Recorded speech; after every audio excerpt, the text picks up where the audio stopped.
Hey besties, let's throw some shade, honey. You ready to get into it?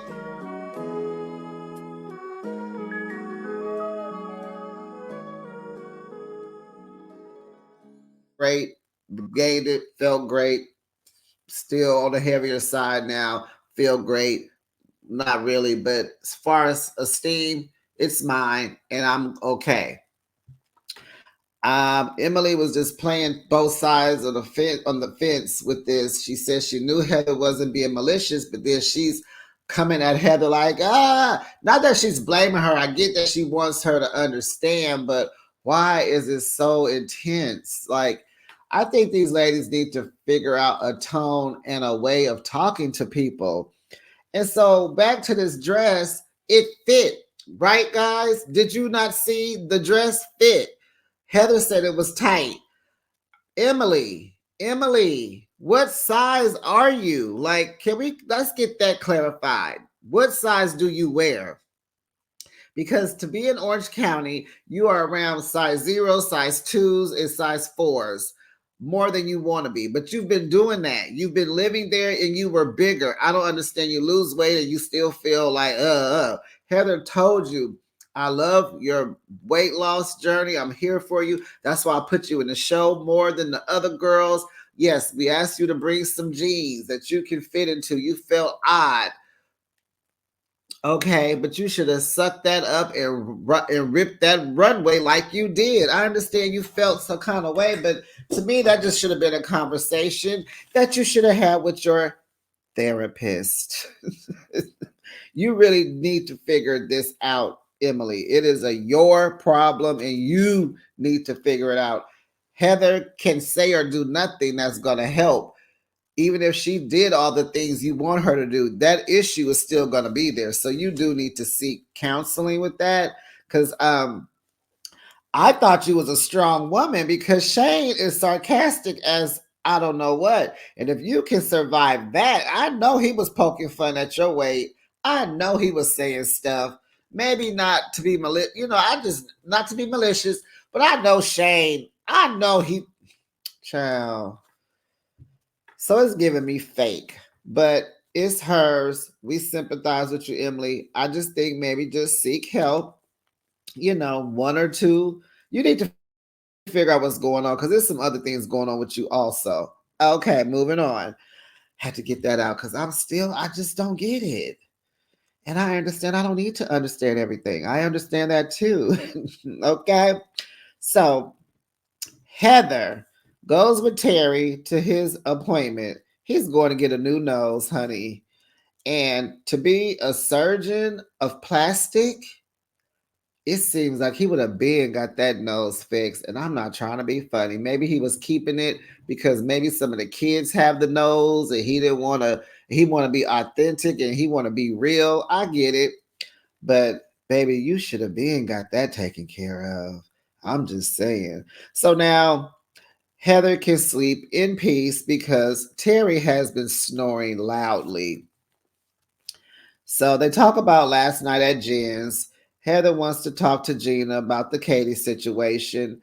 And Terry pretty much is telling her, like, this process you go through, like, you just need all these apologies and, let it, he just kind of like, So he tells her, you got a process you need to go through, when she's had a challenge with someone and, it's been Gina and it's just been 3 times. It's just been like you try to resolve this issue. And so, Terry just feels like, there's a piece of the puzzle that he doesn't know about. He doesn't get it. So she told him he was just being mean to her and, and what he was saying is an overstatement. Okay. So, baby, did the DeBros almost get into a fight at the doctor's office?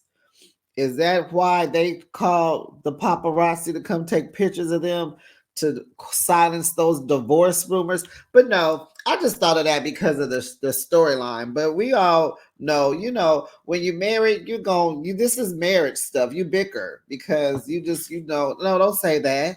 No, I don't like how you said that. you're in the moment, and I'm glad that production caught it because we needed to see some realness. This is a reality show, right? This is a reality show. And it was good to see the banter with them. Like we need to see that. So Terry is telling her not to talk over him. It wasn't on purpose. And she says, don't admonish me on camera. And honey, I guess they forgot they were on camera. But honey, I like the back and forth between the husband and wife. It gives the real, you know. And it's like, just let me talk. And it was like, oh, okay, y'all. Hi, we can hear y'all. We can hear. But it was good. That was a good scene. Okay. So Ryan and Jen goes shopping. And I just wanted to point out when they were walking down the street, they were on the opposites, they were on the wrong sides. Ryan is supposed to be close to the street, and she's supposed to be inside the sidewalk. Y'all don't have y'all man or ladies know your place. If you are the man or the stud in your relationship, walk on the outside. Let the lady walk on the inside. But he got nerves. We calling everybody else BITs. But it is okay, Ryan. We'll get to that. So he likes all his clothes tailored, honey, to fit tight. Jen tells him that her and Tamara are in a better place. And while they're shopping, he liked some jacket, and the lady there was like, don't you guys know Tamara and Eddie? They're like, yeah. And she told them that Eddie has the same jacket. Now I wasn't clear. Did he say like, okay, I'm gonna go ahead and get it too? But Child Jen says he tailors his underwear, his socks, his shoestrings. He gonna get everything fit tightly. And he calling Eddie a BI. Okay. So at Tamara's, Eddie says Jen is a kind, loving person. They're talking, same subject, how they're in a good place. So Eddie's response is, Jen is a kind and loving woman. He respects her. Jen tells Ryan she loves Eddie and wants them to have a conversation, because, Ryan went on a podcast and he painted a horrible picture of Eddie. And he's, his claim to fame is like no one likes Eddie, not even the people that was at the gym and blah, blah, blah. So Ryan says Eddie is not a dude. He's not a dude. So, he's calling him a girl. And the B word, of course, right? So just paying attention to them, I'm just paying attention to them. So he did the podcast because it was time for everybody to know the truth versus Tamara's fake reality. So the rumor is that Ryan said that he wanted to bone Tamara when he first saw her at the gym. So Eddie told Tamara that he does not want to talk to Ryan because he's a scumbag. Can't laugh, still sick from the Salt Lake City. So Shannon FaceTimes with her 19-year-old daughter. They have a cute little mom-daughter talk. They talk about dating, and she tells her daughter about the tour, her and Vicky are on and how much fun she had, and she needed all those laughs. Then she brings up John and this lawsuit. Shannon feels like she has hit rock bottom. We feel bad for Shannon. Let me take a deep breath, child, because I think I am finally really at my wit's end with John Jensen, this lawsuit, this $75,000. I am tired of this. How many more episodes? So later on that day, People magazine put the story out, child, about John suing Shannon. It went all over. Oh my God. So Tamara's at home. She catches the news. She is like, oh my goodness. So she calls Shannon. Shannon doesn't answer. And so Shannon's phone actually calls Tamara back. So let's get into that. So it's a flashback to Alexis saying that John has lost everything because of Shannon's lies. Well, child, what did he lose? Because according to Shannon, did he lose? What did he lose, Alexis? He had a house and a boat. What did he lose? I don't even think the man was working at the time that Shannon was dating him. So we need to figure out what happened. Because she didn't run into your house.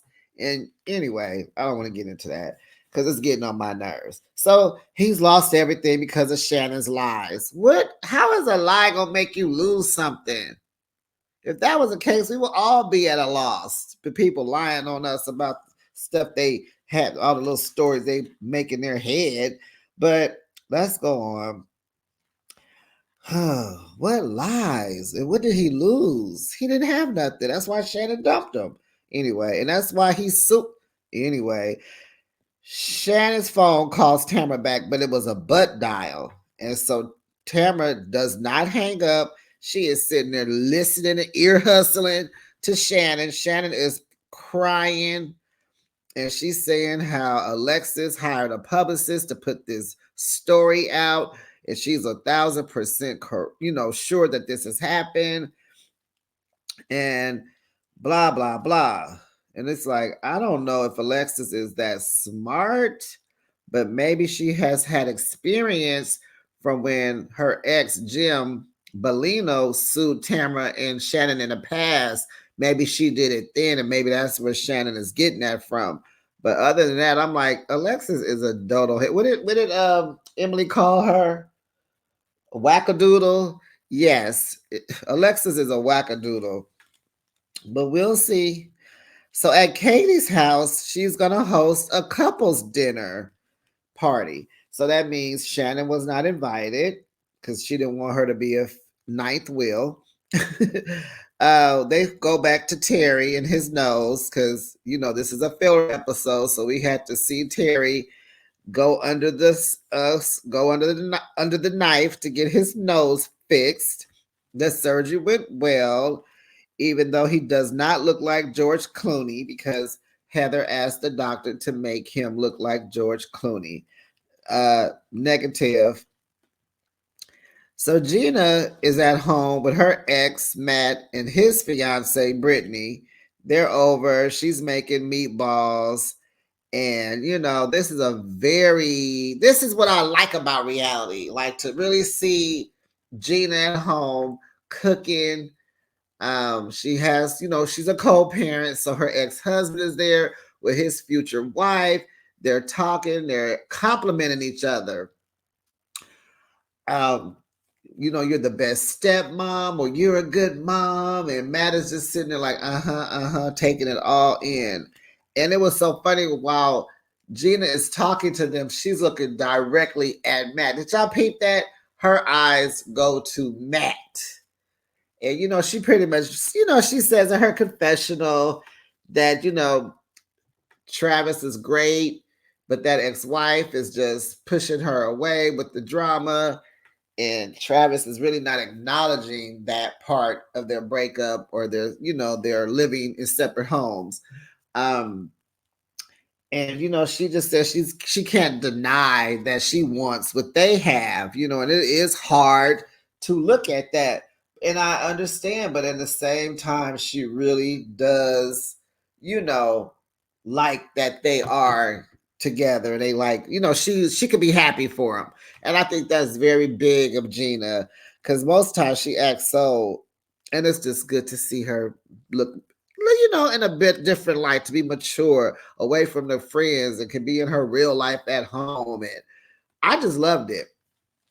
So it's party time, honey. Over at Katie's house, Katie and Matt's house, Ryan walks in, child, with these jeggings. Jeggings, honey. You can see his kneecap. You can count the lines in his knees. Child, you can see the hair bumps on his legs. Child, what? They're too tight. Too tight. Child.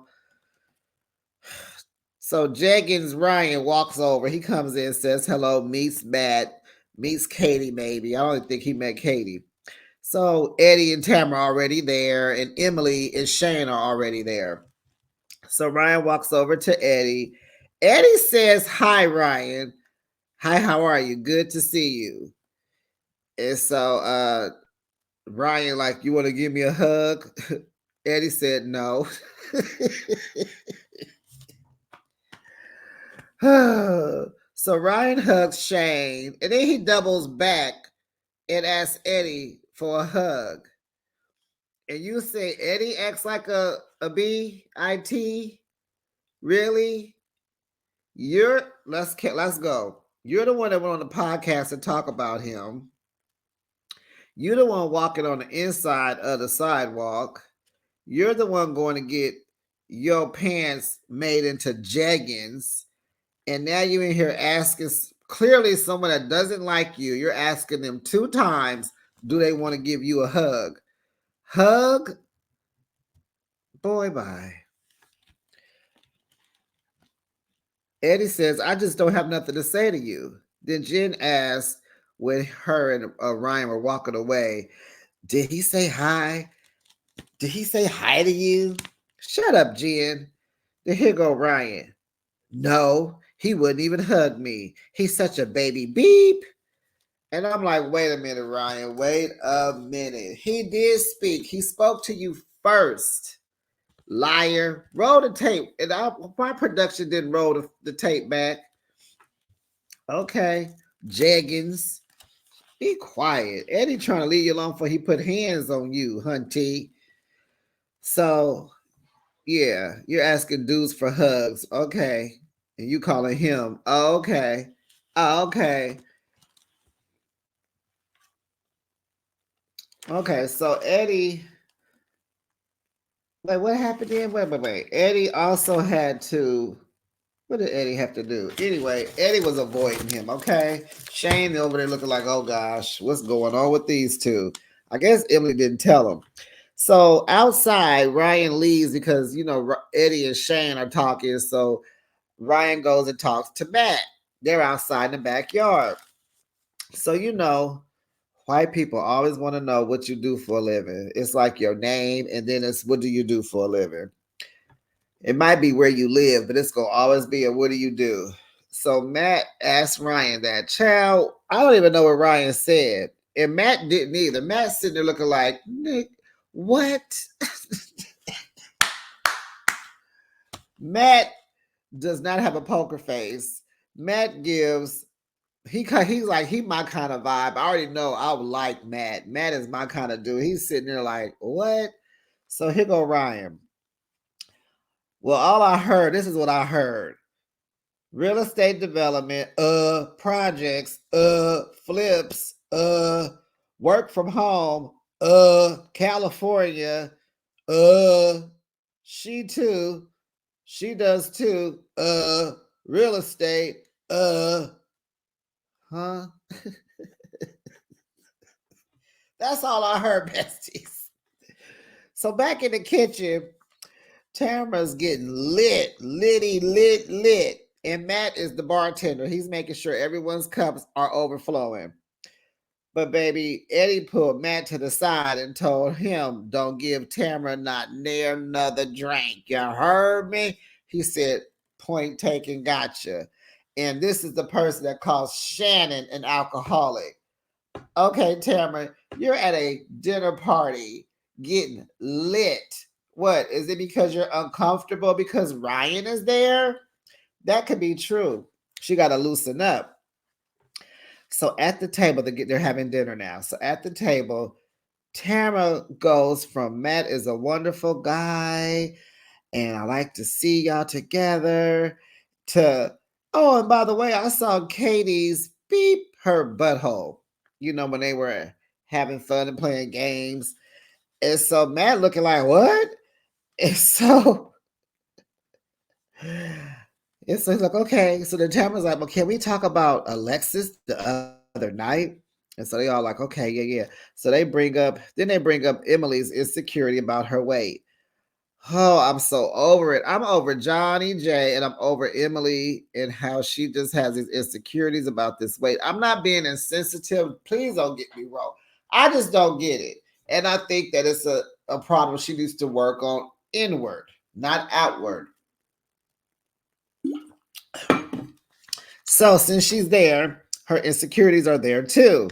So she said they got the best of her being around Alexis. You know, she's a size 2. And then, like I said, all the size zeros in OC. And it's like, Emily, you've been around them. You didn't just move here.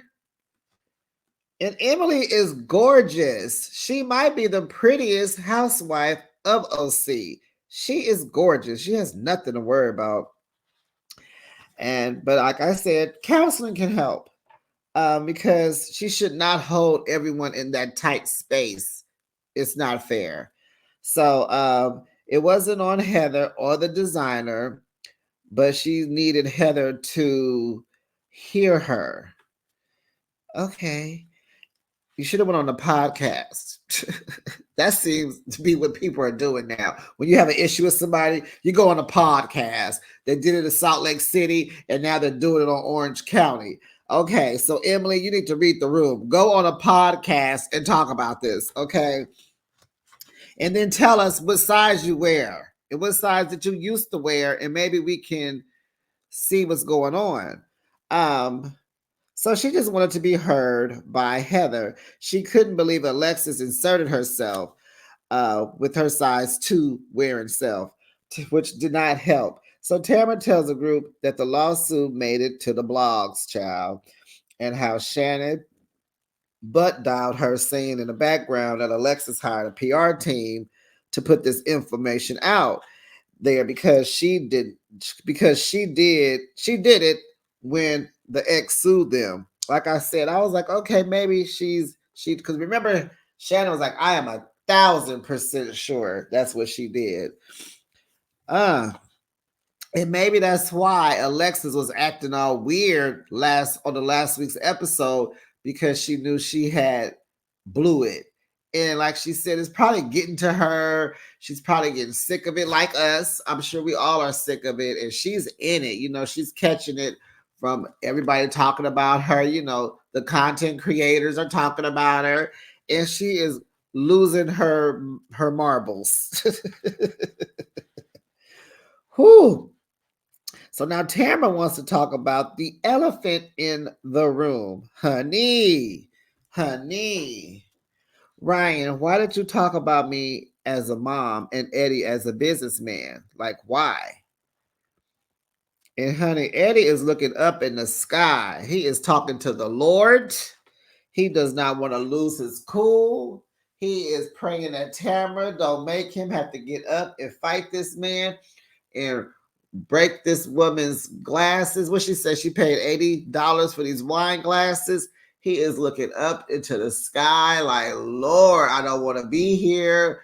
Help. I need the express prayer sent up to God. Okay. So Ryan just feels what did he say? He feels vindicated by everything he said because of the way they've been treating him. Jen jumps in to defend her man, honey, because she and her 8,000 kids got to stay there, honey. She clocked in, honey. That girl from Love After Lockup needs to pay attention. Pink, I'm talking to you. Hope. This is how you defend your man. Okay, back to OC. Tamara says, yes, he did. Something about watch out for Ryan. He goes after married women. It happened and it's happening now. Because Jen, weren't you married when you were first messing with Ryan? That was the talk of the town too, honey. Ryan says they should have talked back then when all this went down. Eddie says Ryan wasn't a threat to him and you would never have my wife. All right, Eddie. Then Tamara's Ryan.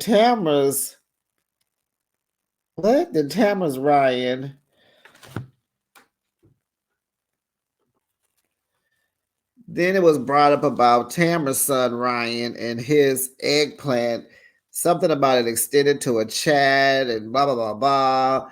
And it was a way for Tamara to tell Ryan don't come for her kids. And Then she called him a few bleep, bleep, bleeps. And it was like, what? Please don't, Tamara, don't bring your kids into this because you just will open yourself up for them to just go at you about you and the kids that don't talk to you. Like, you shouldn't have brought your Ryan up. But go ahead, girl. We ain't got nothing else to do. This is a filler show, so go ahead. Jen gets mad at Eddie for not saying nothing. Like, you're just not gonna stop her. You just talking crazy. You're not gonna say nothing. I love you, friend. And so he said, am I her keeper? Child, Eddie is a cool dude. So now Jen is frustrated, and Ryan tells Tamara to talk like that. Like, you talk like that at your age, because you know she cussing them out, calling them all kind of bees and all this. But you just called Eddie a baby bee in the house. So wait, it's okay to say it, just not at a dinner table. Got it, Ryan. I'm clocking you on that. Okay, because you're so perfect. And that's what Tamara said. He was like, you're just going to talk like that at your age at a dinner table, an adult dinner table? Shut up. And she's like, you're so perfect, Ryan. So Eddie grabs his wife's face and he turns her towards him and he tells her to stop. He has had enough. So then she says, oh no, first, wait. First, she says something about the FBI is coming for him. And that's when Eddie was like, too far, Tamara, stop. And then here go Jen. What FBI? What are you talking about? What FBI? What? Everybody's like, right? And so Tamara says 6 months ago, Ryan was raided for illegal gambling. And we know the story about the baseball player's interpreter, something about some money and the books and the keeping the books and getting it and some mess going on over there with the people. And so that's how Ryan got his money. So Tamara gets up to leave because she has had it. She leaves by herself. She is ready to go. Child, Matt then went and got Eddie a blanket to wrap up in because they all still sitting down at the dinner table. Ryan says Tamara is miserable and she wants everyone else to be miserable too. Eddie is soft and unemployed. Oh no! That was it right there, y'all. That was it right there. I want the title to be Eddie is soft and unemployed. I swear to y'all, that should be the title. That had it for me. That was the only line I had underlined because that had me dying laughing. You soft and unemployed, but you ain't working either, Ryan. Right? So, honey, Tamara go get her purse, her coat. She is ready to go. Her husband won't let her talk. She done brought up the FBI. Her and Jen getting into it. Her and Ryan getting into it. And ain't nobody saying nothing. I couldn't believe Shane wasn't saying nothing. Child, it was like, ugh. So here go Miss Tamara. She walks out the house. I will leave by myself. So she walking out, child. She steps outside on the first step and she almost falls, child. Her purse, fell. She almost tripped and fell. She looked back to see if the camera caught it. We saw it. We saw it. And then she takes their gate and she slams their gate closed. Girl, you are drunk. You alcoholic. Besties, you let me know how you felt about this episode and what you have changed the title. I like Eddie is soft and unemployed. That is funnier every time I say it. It gets funny, but you know I can't laugh right because I'll be here coughing and choking. But that was that.